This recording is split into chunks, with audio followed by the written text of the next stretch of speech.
Hello and welcome to the garden design module. This is a very short video to just help you understand the importance of garden design, what's the contents of the module, what to expect, and I suppose help you understand how you can use it to your benefit. Well, first of all, just to say that this is my favorite module. You'll probably be able to see that reflected in the enthusiasm I don't want to just of have the a lessons. square. I want to add a little bit of interest. So the way sometimes I do it is by, in my mind, thinking of a particular square, and I'm just going to mark it a little bit harder, but normally I wouldn't. Normally I would make it very light. But I'm going to do it harder so that you can see what I'm thinking. So I imagine a square in my mind, and then I add another shape to that square so that it doesn't become this boring shape that everybody knows about. So what shape comes to my mind right now is the shape of a circle. So I'm going to create a circle that is interfering with that square. I'm not using compass because I just think that the compass and the ruler or whatever kind of breaks a little bit of my thinking process. So I just did my helicopter in order to create that. So now, lo and behold, I have two shapes. They're interlocked. They could be interesting.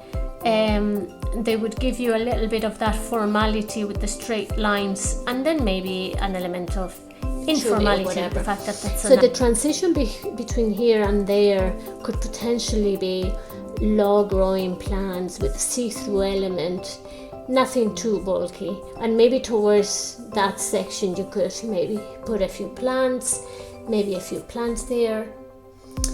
But then I'm thinking, and where is the path?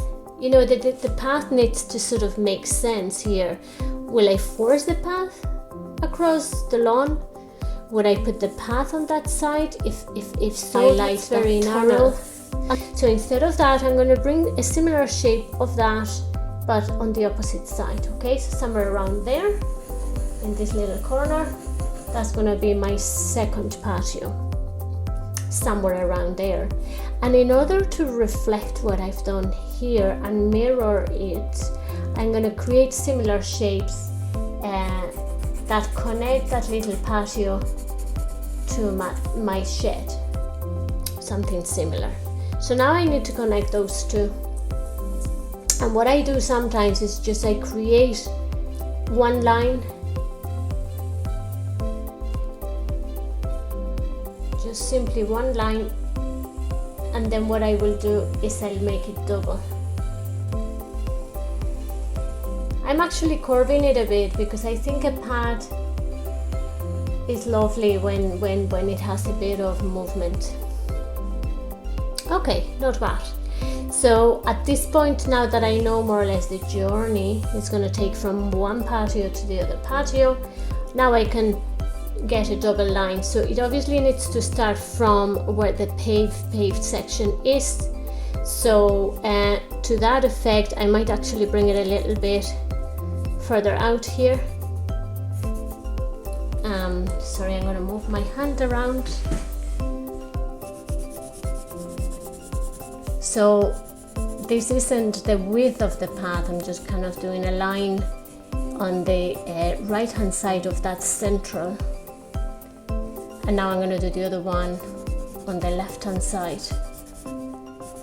And it's at this point, actually, just for curiosity, that I need to know what width is that path. Perfect, 1 meter. You don't want any more than 1 meter. So more or less try to make it parallel lines, even though it's curved. Well, what I mean by parallel is that the distance between here and there is the same. And here and there. In essence, I need you to start by understanding the concept. Don't mind too much about the procedure and the steps how to get a section elevation done, because that's covered on the practical. But I just want to first share with you the process, the understanding what you get as a viewer. So what you get is a nice silhouette of the general planting of a garden that allows you to understand how high things are, and if there is a variety in heights and textures and all of that in all the width of your garden. So that's why the section elevation is used for, is to give your client that sort of general outline of their garden. We have the example of Charles' front garden.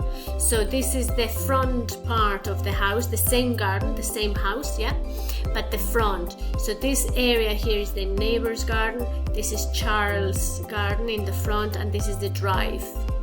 Okay, so from that section elevation, you can actually see the house. You can see the house there, but notice that you cannot see the drive, because the drive is at ground level, so you wouldn't actually draw the drive. It is represented with just the one line, and you do not see from the section elevation how far back. From here you can stop the video, and that's it, the lesson is finished. But those of you that would like to know about one point perspective, the next few slides are there for you as a freebie, if you like, that I throw in, because it's now the most popular method for representing artistically a three-dimensional, not two, but a three-dimensional garden. And I'm not even gonna explain or go through any of the writing in this lesson, but I just want to give you, this is my hands, actually. This is me drawing a garden using one point perspective. And of course I have it there just to demonstrate that in this case the three dimensions in this garden are obvious. So it goes the step further from the section elevation. Not only you see the height of the plants, the width of the plants, but you also see how far back they are in the drawing. So you see the depth of the entire garden, and it gives you a realistic, I suppose, perspective from the point of view of the dimensions. The viewer is positioned in the front of the garden, so that means that all of the objects in the front appear bigger.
Okay, well, thank you very much and welcome, guys. I hope you enjoy my little walk through the design for the family garden that I've done in Blackrock, County Dublin.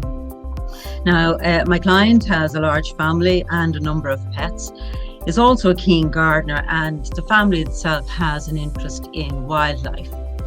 Now, when I spoke to the client, the wish list that they came up with is that they wanted an informal style garden, which would be wildlife friendly. They wanted a garden pond in that as well. And they also were looking for a number of patios, the main one specifically to be for a sort of a dining, relaxing space where there would be cooking and food prep space as well. They are very keen, as I say, gardeners, and particularly in the whole area of fruit and veg production. So they did want that garden. And they also asked me to retain the existing apple trees that were on the site. And, you know, trying to have something of interest in each of the different seasons. So when I was kind of reflecting upon that, I suppose the challenges that I kind of figured, first of all, it's a very good sized garden. It's 8 meters by 16 meters long. It is east facing. Of itself, I suppose, is not a huge challenge. It can be used, but where they particularly asked for the dining space, which was directly adjacent to the back of the house, that did create some challenges, because obviously in the evening that would go into some shade. So that's something I kind of had to think about. The lawn was uneven and the boundary walls also, although they were structurally solid.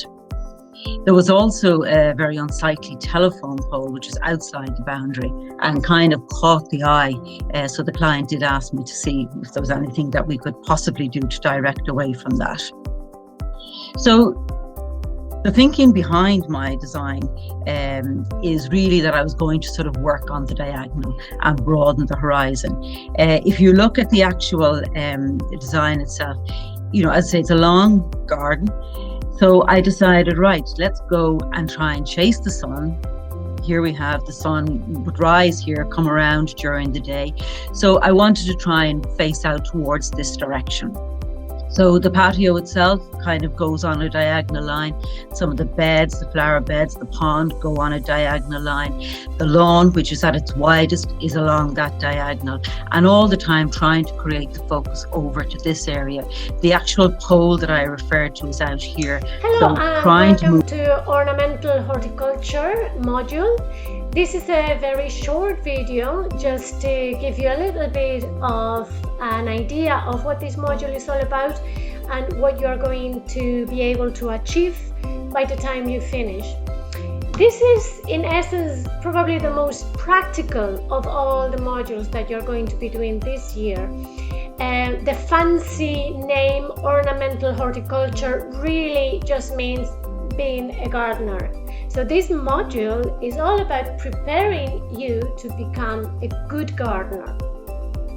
Now, what does that mean? Well, first of all, you're going to be able to learn about the different types of plants that are available there to you as a gardener.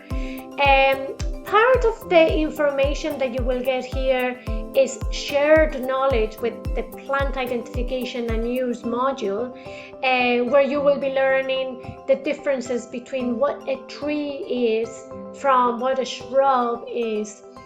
Things like a herbaceous perennial. What's a herbaceous perennial? What's an annual plant? What are bulbs? All that kind of thing, which you will probably be very familiar with. Under that section of plant types, you will also learn about things like, for example, the best location for different plant material, whether a plant is happy on a soil that is acidic or alkalinic, or whether it's okay for a seaside situation, or even plants that are okay in the midst of traffic and pollution and all that kind of thing. So that's the very first section, and you're going to find that a lot of that is a repeat from other modules. Plant identification and use is one of them. Garden design, it's another one. And then we move on to the next section, which is where you get the real McCoy, and I really mean this, real McCoy, is the pruning techniques. Now, I must say, we in Dundrum College of Further Education pride ourselves with being amongst the best in the country for teaching pruning techniques. Indeed, being good at pruning is one of the things that is going to make a difference between getting a job in horticulture or not. I can say that there is a lot of hacking plants out there, people that call themselves professionals and do not know how to prune, and they go in and do things that are not good for the plants. There is a lot of that going on, and I do my very best to ensure that you are not one of those. Okay, so pruning technique is something that starts with me demonstrating how to do things, how to separate the different types of plants and how to address different situations. And then it continues by having outdoor practicals where you have the opportunity to put those skills in action. I'm here this morning to do a demonstration on how to give a box plant the shape of the perfect sphere. It's actually quite easy, and once you follow the actual procedure, step 1, step 2, step 3, there should be no problem at all. But it's pretty much like being a bit of a sculptor. When you buy a plant like this, what you aim is that it won't grow too fast, because otherwise you have to keep on shaping it that way over and over and over. So box hedges have become very popular for this kind of topiary, we call it. So the method to do is, first of all, make sure that you understand where the center of the plant is, because everything from the center of the plant is going to be absolutely symmetric and follow the diameter. So the next thing you do is that you're going to create a cylinder. So you would use this side of the shears to create a 90-degree cut all around the entire plant, and it will end up looking pretty much like a cylinder. Step number 3 is that you're going to use the angle of the shears to cut the bottom part so that it's nice and tutting the bottom part of the bush all around it. So you're going to have to be moving around it. And step number 4 is where you use the other side, like the back of the shears, but on a different position, either from the bottom up all around the entire bush, or from the top down, whatever way is more comfortable for you. The final step will be where we will make the center a little bit chubby. So let's talk in more action. Let's get on with it. Step number 1, the cylinder. Important to just simply keep going and turn around and keep an eye on the center of the plant so that you always bear that in mind. Another important thing, that this has to be absolutely perpendicular with the floor, and just keep turning around.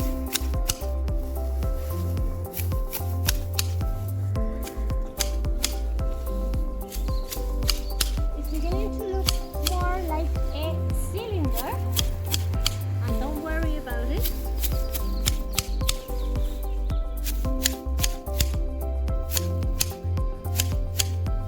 Right, so now you have the cylinder made up.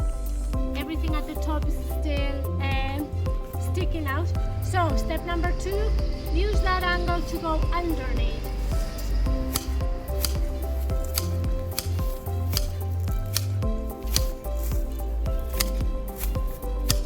Bend your knees rather than leaning like that, because you have to mind your back always.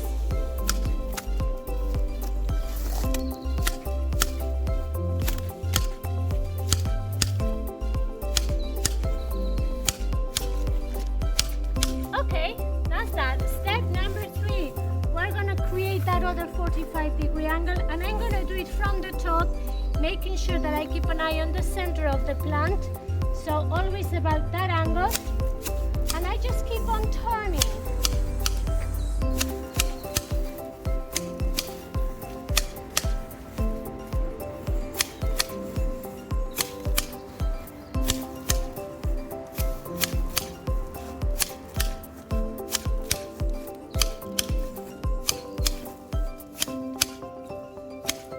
Okay, step number 5, I forget which which one I am in. I'm gonna make that little pointy bit more flat. You're nearly there now. This stage is just correcting all those bits and pieces that weren't done properly, but at this stage you should be able to actually see the sphere forming. So all those little corners are now corrected. This is where you can apply a little bit of your good eye. Few bits and pieces here and there. And if you need, of course, to stand back and take a look at the way it looks like from the distance, you can do that as well. But it looks pretty good to me. So more or less this is the way you create a sphere. So happy chopping. They are deciduous, this particular one anyway is deciduous. And it also has a similar growth habit than the rose in that it has old stems and new stems. The new stems are more sort of coppery looking, okay? And like the rose, it does need to be renewed year after year. You can see where whoever pruned this before did a good job, and they were pruning the main central stem that was probably older. So all of those come from last year. And what they did, which I'm glad to see, is that they left the flower heads on it. Sometimes in winter flower heads look lovely with frost and stuff like that. But now it's come to the time where spring is coming soon and you want the new growth to take over. So basically you would take one stem at a time and work your way around and see whatever the stem, the new coppery looking stem is, and see and recognize where the buds are. So that sort of line across the stem is a bud.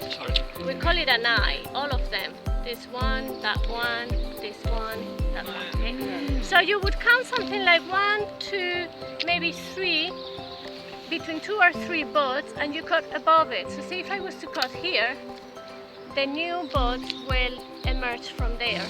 Now the next stem has to be somewhere either higher than that one or lower, so as for not to create any competition between them. So I can see that bud, I cut above it, this time actually at a right angle because there is buds on both sides. I don't want to direct that, the water in any particular way. Okay? So don't cut at an angle. Not at an angle, not in this case, because there's buds at both sides of the stem, okay? As I work my way around, I keep doing the same, and it takes a lot less thinking. Just pull one stem, always pull one stem with the left hand, cut with the right hand, so that you know what is offering resistance is the stem you're aiming for, and follow it, and just keep cutting at different heights all the time. Down, and lower, and higher. The general aim is that it goes down to about that height, more or less. So you keep going everywhere. Of course, that's where your eye needs to be trained to observe the actual darker shade of color of the bud. And you see the difference between doing it this way, and if I was to come with the shears, everything would be at the same height. I'm going to take those from the bottom because remember the idea of clearing the bottom part to allow for worms and activity and even the rain to fall, and hoeing, believe it or not, even hoeing. So that's now nice and clear. So I keep going, just up and down, ensuring that next year's new growth is going to be fresh, airy. If I see something crossing too much, I choose and release one of the stems so there's no competition there. So it's a lot easier than a rose because it's just decision based on height. Okay, say that for example, and those two are crossing, so I'm going to cut them completely from where they grow. Similarly to roses, we don't want too much compaction there in the center. So see how I'm already clearing the center a good bit. Not totally, not as much as the rose, but a little bit. I'll cut that one a bit thinner. So I'm just going on up and down sort of motion. That one's crossing, I'm going to completely cut it. That one's crossing as well. Up, down, middle, and voila! Alright? Okay, so we're going to plant a hedge today. This is a Brazilian hedge. And as you can see, we have a basin and approximately between 35-45 centimeters. And the way you do it, you first put them on the ground in across the line where you're going to be planting them. And then when you're ready to plant one, put it away on the top. And the width of the spade, you create a bit of a square, more or less, because they're bare rooted. You don't need to make a very wide hole. It's nice and loose soil. So you get all of that soil on the top of the bank.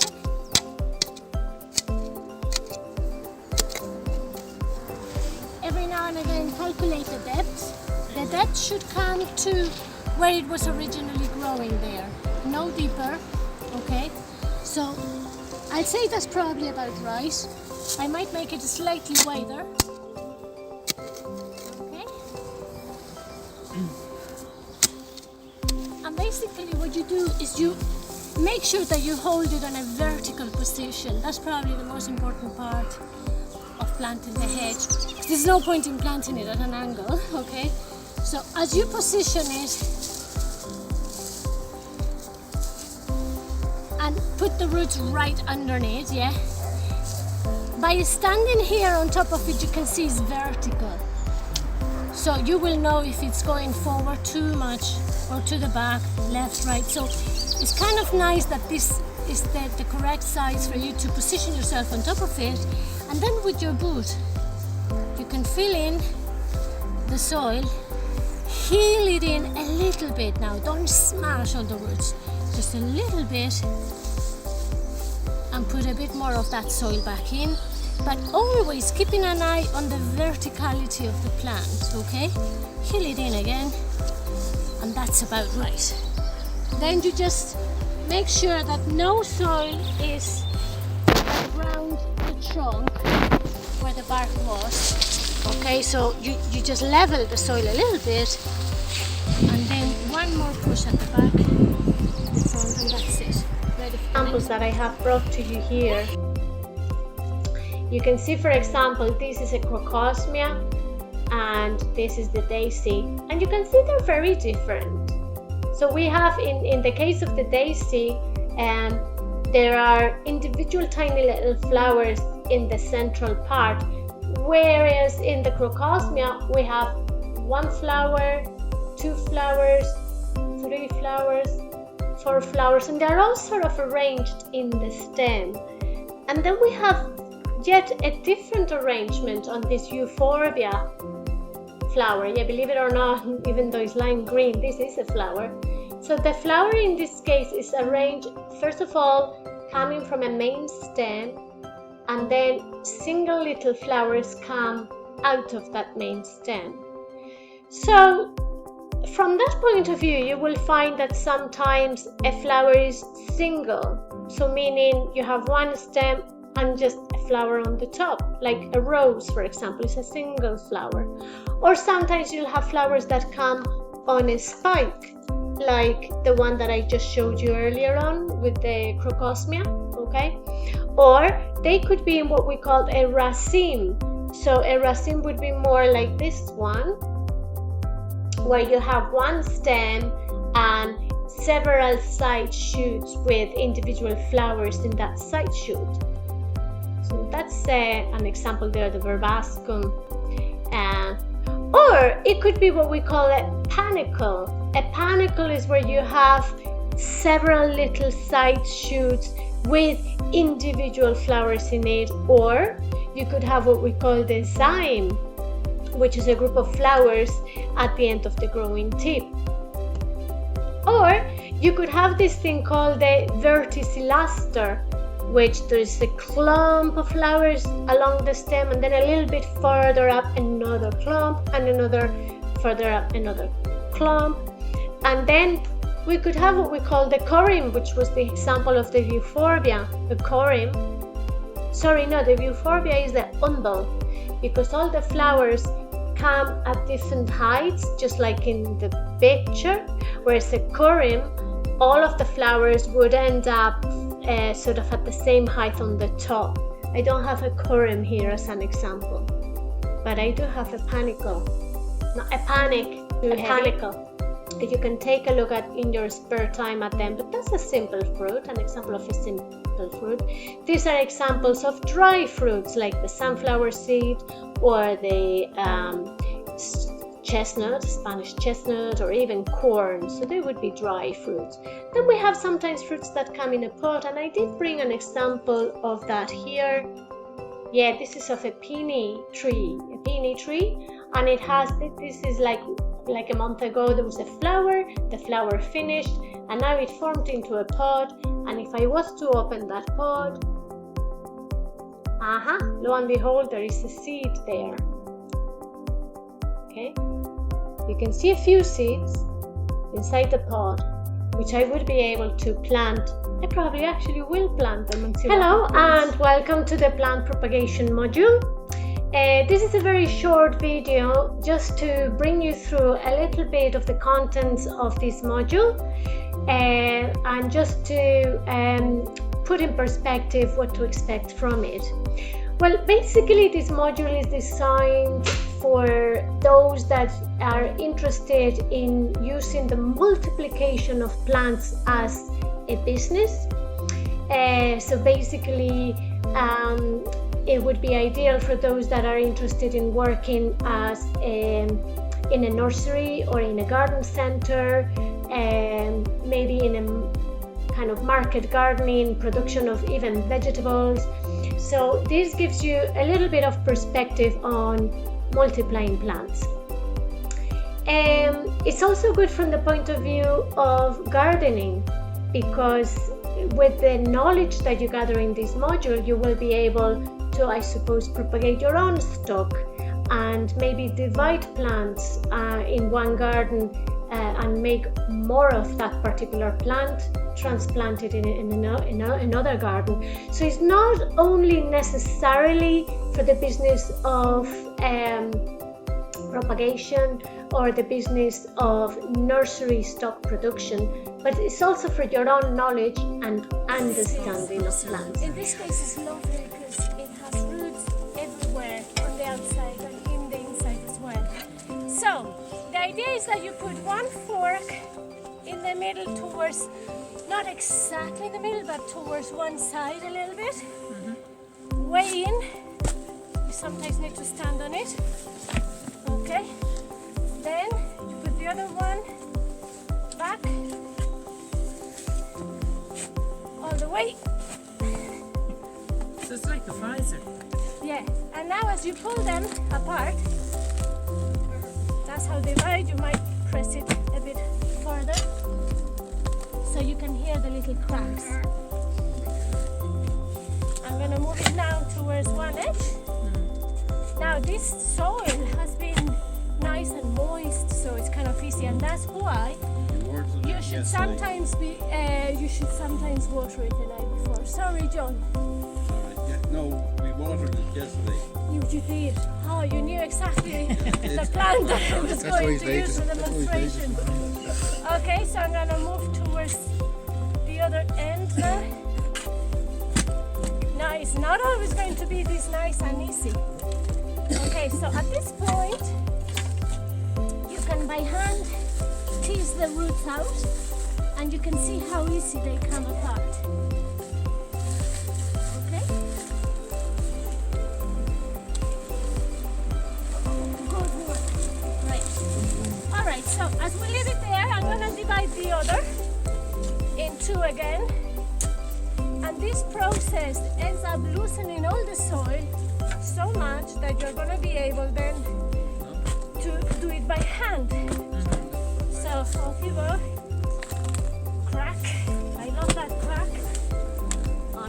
perfect. And as they come apart, you can then either bring this to the tunnel, whatever it is, and begin to tease this out by hand. Now, look at this. Each one of those, as I pull it, now that the soil is nice and loose, each one of these has that half a stem and half a root, which is a rhizome. You know, half of it always sort of grows on the top and the other half at the bottom. And then these are the true roots of iris. I have here what we call an eye, which is from where a new bud comes up. So that could be an individual plant on its own. So if you were to calculate how many individual plants would be here, if you were to put this in a pot now, it's you give it about 6-7 months and it would be already nice new shoots around it. You can sell it for a fiver. Yeah, loads of money. Monica, could you put that straight back into the ground now, separated? Absolutely, absolutely. So even if you want to have the same maturity that you had originally, you can get one of these clumps, like say this one now. Yeah, I can put it back in as it is, don't touch it. And then that donut effect is already finished. You'll have to wait another 3 years before you need to do drastic division like this. But here you see how individually and divided. individually you could put them all over the place and they would spread in time. Absolutely. Yeah, and you can put them on or whatever. See this one, for example, it has 2 in them. So if I cut through the stem, so I have now 2. Right? So you can end up having hundreds of them. Do you put the foliage back? Yes, Put it absolutely. right So back. say after you pot it up, you would obviously remove any dead foliage like that. And then you can feel free to do this. Yeah? Because all the energy that is in there will appreciate that. And a new shoot will then come, not only from here, but from any bud. Believe it or not, there's loads of buds in there. Okay? How long can you leave the roots exposed? Not a lot. Now today is kind of a dry day and in no time it's going to be sunny. So you would want to be doing this right away. So I would bring this into the tunnel and on the workbench I would do all my divisions and I would have someone with me to pot it on straight away. Alright? So if you all want to grab one section and that where the ground is actually far away from the branches, such as this forsythia. So if I wanted to bring this down to the ground and bury it there in that crack and whatnot. So I have to literally do the layering in the air, okay? So what does that mean? I need to bring to the branch the exact same environment that is on the ground, meaning I have to bring the soil up. Alright, so I first of all prepare a section of the branch. So I cut away some of those side branches there. Then I need to wound it as well, just as I did earlier on. So basically I'm going to bend it a little bit less. Okay, let's get another example. This one. That's part of the action. Yeah, exactly. Well, there's nothing wrong with something not going according to plan, right? So instead of bending it this time, I'm going to just wound it a little bit with the sectors. Okay, so that wound is opening the cambium layers. And as you know, that's where mitosis happens, right? So, I'm reluctant to bend it again because it might crack me. So to do this now, you would get a dark plastic bag with an elastic band. So I'm gonna get some soil. Normally you get sphagnum moss, which is nice and moist, and maybe a compost or something like so. In this case, I have loads of bark mulch in here. So I would bring all of this into the wound area, then wrap it with the black plastic. Okay. And then I would get an elastic band in one end and in the other end I only have one elastic band, but you get the idea. Okay. So if someone could just hold the branch for me so that I can do a knot here. Great. Thank you. The elastic band, what it does is secures the plastic in it. I would have to put another one in there. Okay. So you get the idea. And that's now nice and moist and dark. And you would come in maybe about 3 weeks later, and as you cut it in here, you would no doubt find that there's roots developed where the plastic bag is. Angular or subangular in shape and have very few or no pores. So number one there is obviously the best condition in that you have nice granularity to the soil, you have good ability to sustain growth, to move nutrients and also to move water in a consistent way. Compaction destroys structure. You've probably often heard me going on about soil compaction, how it's the biggest problem you face in terms of creating soil that's capable of sustaining growth and is also capable of draining and carrying water and attenuating water. Compaction is the biggest problem that you have, and compaction is an issue largely due to the particle size. If you have clay, a lot of clay in the soil, it's going to compact very easily. So when clay gets wet, and we all know this on the kind of an intuitive level, when clay gets wet, because the particles are so small, they push together, they lock together, and there's no air or water pores in there. So it becomes this very dense, heavy mass of impenetrable soil. So when you have a soil that's heavy in clay and you have a lot of traffic on over and back on it, maybe with farm machinery or construction machinery or whatever the case may be. So in terms of mixing, there was a time years ago, when I was a young lad just labouring for builders and that, you were always told to mix 1, 2, 3, right? Like one cement. That was when we were getting sand and gravel delivered separately. There were separate piles, right? Nowadays, what Mark is after delivering us there is, I got him to bring a bag of 804, so that's just hard, that's foundation. But this is what we call, this stuff here is what we call batch gravel, right? So nowadays, all these suppliers mix it. They pre-mix it in the correct proportion before they bring it to you. And that's specifically for making concrete, right? Back in the day, the sand and the gravel used to be in separate piles with some separate deliveries. So the builder would always say to you, mix 1, 2, 3, right? So 1 cement, 2 sand, 3 gravel. That gave you a proportion of 1:5, right? That's kind of over the years fallen by the wayside. The minimum now that anyone will do would be 1:4, right? So you can assume that the batch gravel comes with the correct proportion, the correct ratio of sand and gravel already in it. So now the only variable ingredient is your sand. Now we'll offer that in, Philip, and see how it looks.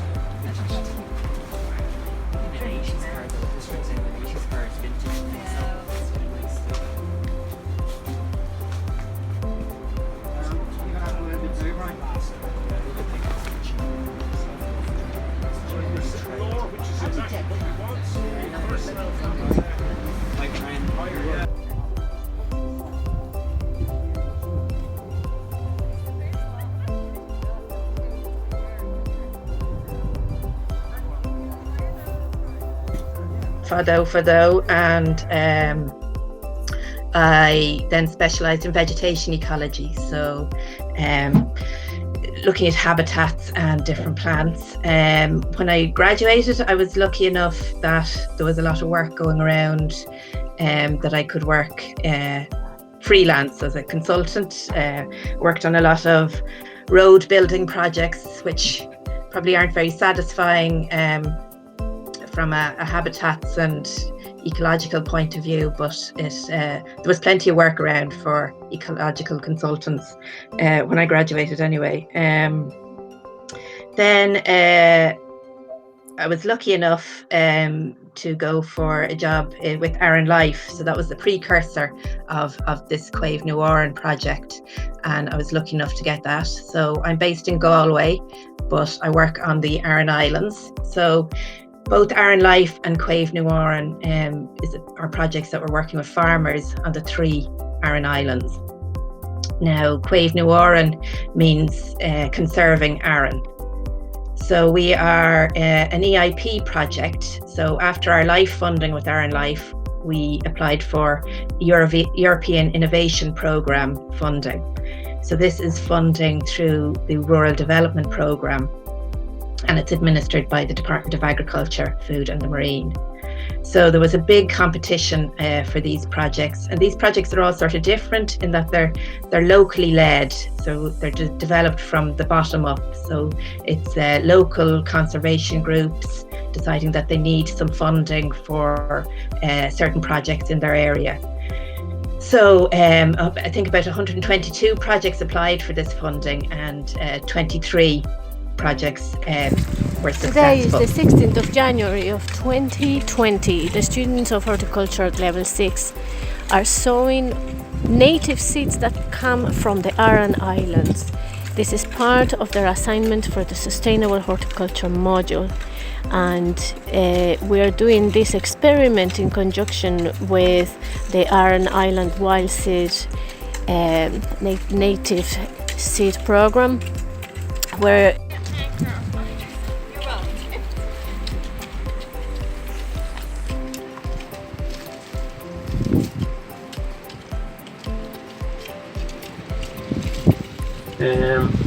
so for those of you who don't know me, my name is Rob. I'm part of the Level 5 Applied Ecology group. My presentation is going to be on a water harvesting system for the Balhornie allotment. So I think most of you are probably familiar with the allotment from your group work. So the gist of it, what's the main goal? The main goal is to collect rainwater when it's abundant and use it then when we're in short supply. And there's quite a few areas in the allotment that we would need to use it in. So we have 20 raised beds, we have the polytunnel. At the moment there's over 10 wildflower beds, that's what they're in use for at the moment. And part of the brief was to get a sink into the proposal, which I've squeezed in. And just for good measure, I've put in some tap and hose fittings just for versatility. So what we're going to need to achieve this, the primary thing is a collection point. So we need to put in a new roof onto the wooden structure. Given the size of the structure, that roof would be about 23 square meters.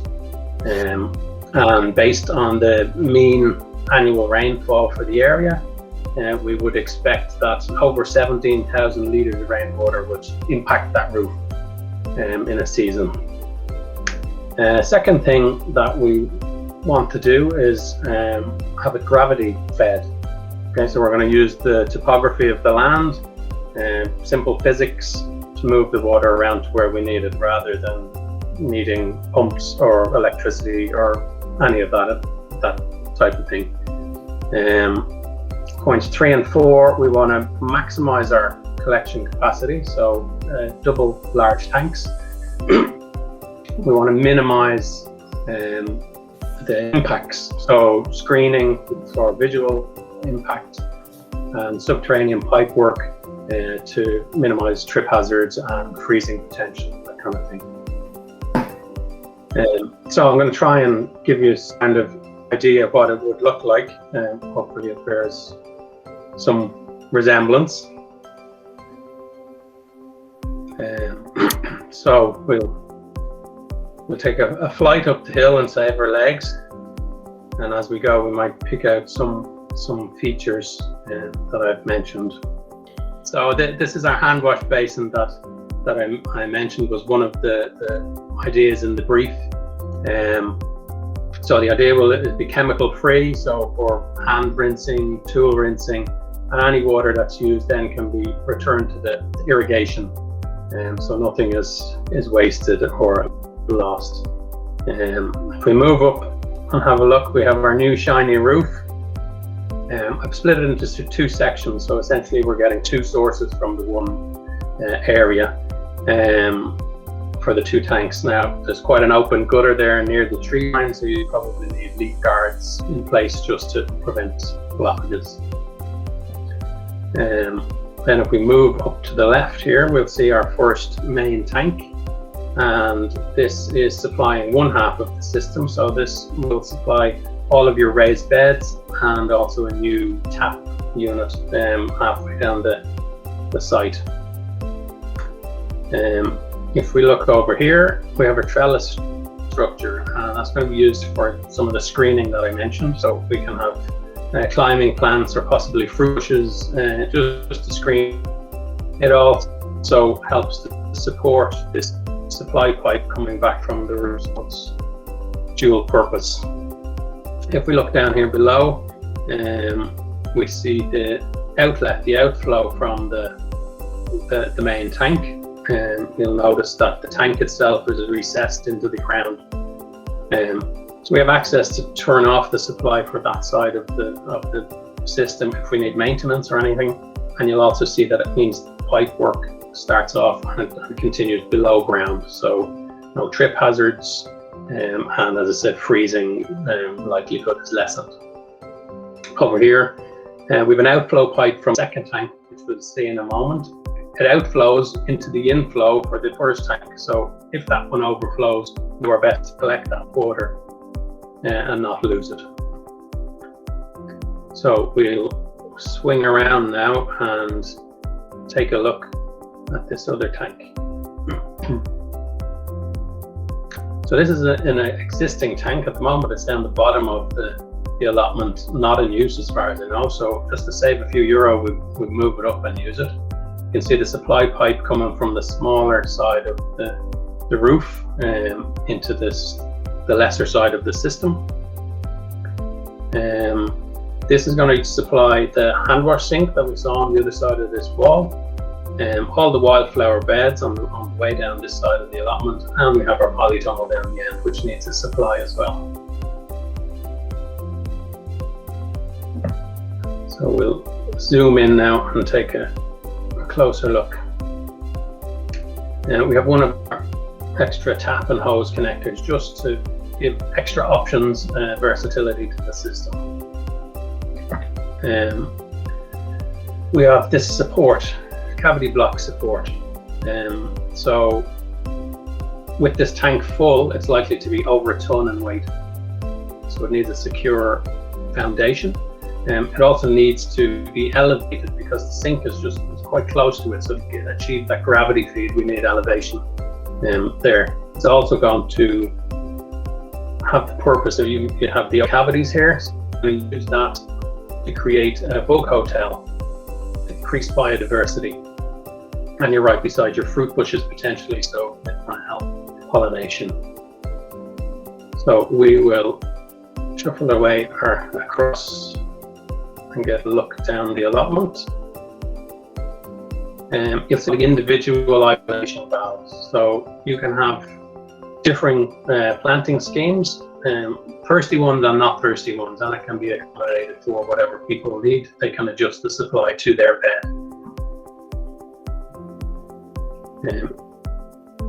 Growing here, some of the sparse growth that I have in this version, I couldn't resist these guys. Elephant ears and daylily. Monica mentioned SketchUp. I've never used SketchUp before, so it was a steep learning curve and lots of YouTube videos. It was only towards the end of the process that I realized that there's huge libraries of things you can download, and I came across to anti-D plants, so I had to put some elephant ears in there. Lovely. They may not suit the area, but they'll be virtually okay. So we'll take a look into one of the beds. You can see the soil, no soil in this, so you can see what would usually be the subsurface irrigation pipes running through the bed. So we have another tap and hose station just halfway down, again just to add versatility to the area. There's another one unseen in the back of the polytunnel, so you can see the root of the underground pipes here. So there'll be another one of those standing just inside that. So we're almost finished now, and we're going to swing back around to where we started. You might just catch a glimpse on the way in the polytunnel. Somebody's propagation has been successful, not mine. There is a little potted plant hovering in the table, and then we're back to where we started. Great. So thanks very much for your attention, and if you have any questions, I'll give it a go.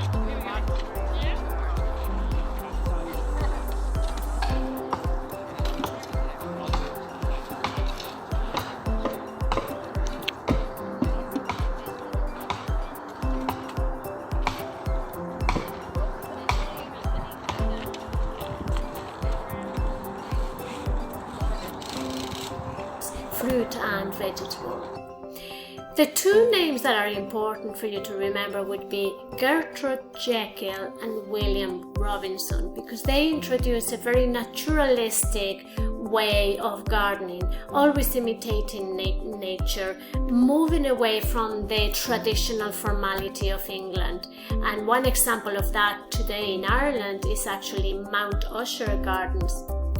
So gardens play a vital role in the beautification of a city, and they give an aesthetic appearance to the city, not just the garden, but the city itself within its parks. In recent years, the most important highlight is that we would use the land in a protective way, protecting the environment. The environmental protection and conservation are of utmost importance in many planning systems across the world, creating enjoyable greenery, nature, and the enjoyment of a city. So nowadays, the highlight, specifically because of the environment, would be to always protect environment and biodiversity. So all of the styles of gardening that would have been made available to us through the history of garden design are now, we have the opportunity to implement all of those styles, but always keeping the environment in mind. And that's where the subject of garden parks supervision came. It's as a result of the importance of balancing what we do with the environment and what we do with the green spaces in our cities. So although this presentation is not a recipe for creating a garden, it gives an idea about different styles of the world and that you can explore further.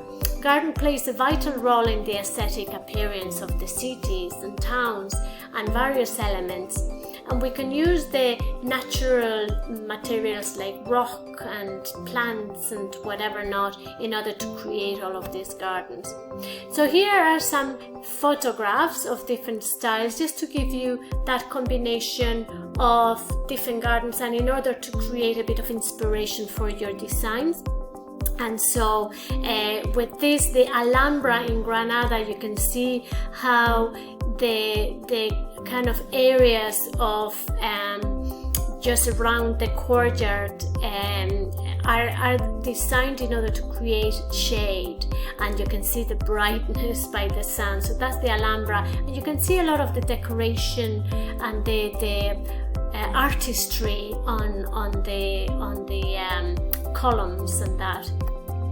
This is Versailles, the gardens of Versailles in France, which would give you a very good version of what formality is all about.